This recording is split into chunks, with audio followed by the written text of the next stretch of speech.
Welcome back to Better Kansas City. Now, his informative and highly entertaining brand of comedy guarantees a positive and funny response. And joining us now is funny man and the world's flyest dude, Michael Colyer. I got that from your Wikipedia because you're wearing the flyest pair of sunglasses on the flyest guy in the world. Oh, there's some fly glasses too. Those are pretty fly. I get to write that, which is, oh yeah, I can make it so beautiful.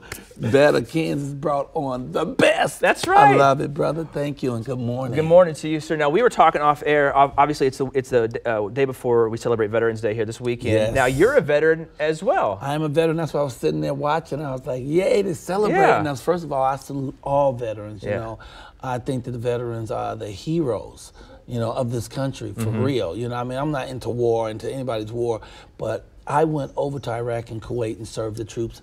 And Really? when I was there, man, it'd be like 1,500 young men. I'm talking 19, 20 years old, strapped with M4s and shotguns and willing to die for the way we get to live in this country. So when you see somebody that's a veteran, you should walk over to them and shake their hand. They're in uniform, shake their hand and say thank you for your service. And you know, that's something so wild that I was just thinking about when we were talking earlier about our veterans. You know, when I grew up thinking about veterans, I was thinking about people always older than me that, you know, served in World War II and Vietnam. And nowadays, you know, there's so many that are coming back after serving, like you said, in Iraq and Afghanistan, you know, that are younger than me. So it's a different way for me. I need to get back and to get into that better perspective to realize that veterans come in all shapes and colors. You know, it's just it's not just folks that served, you know, World War II, Vietnam, but you know, kids that are serving now, and we need to respect them definitely. For real. I served in Germany. Yeah. So I was military police in Nuremberg, Fort Mannheim for 3 years in Germany. And there's so much that comes from being a veteran, so much that you get back. I would push veterans to look into the benefits that's there, because it was almost 40 years ago for me, and I just bought my first home. Really?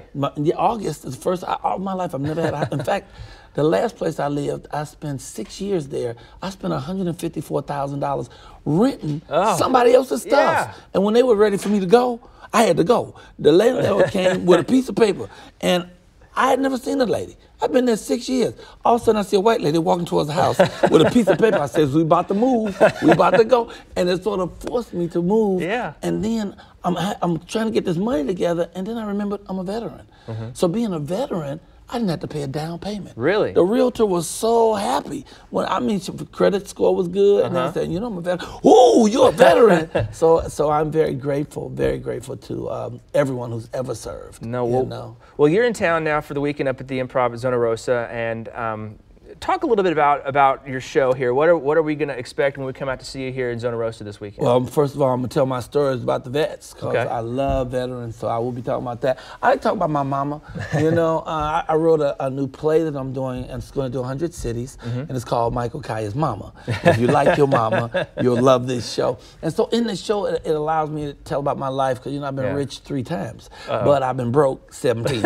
So I'm way more comfortable with broke than I am rich. I know how to make hot water cornbread from scratch. I know how to make cornmeal mush. In fact, my parents were so poor, they couldn't even afford to have kids. The lady next door had us.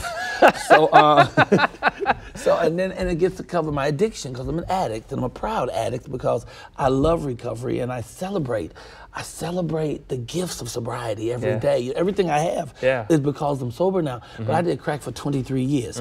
And come next March 1st, I'll have 8 years of pure sobriety. Man, that's incredible. Congratulations. It's really so cool. No, I thank you. It's really cool. And it's cool to be sober.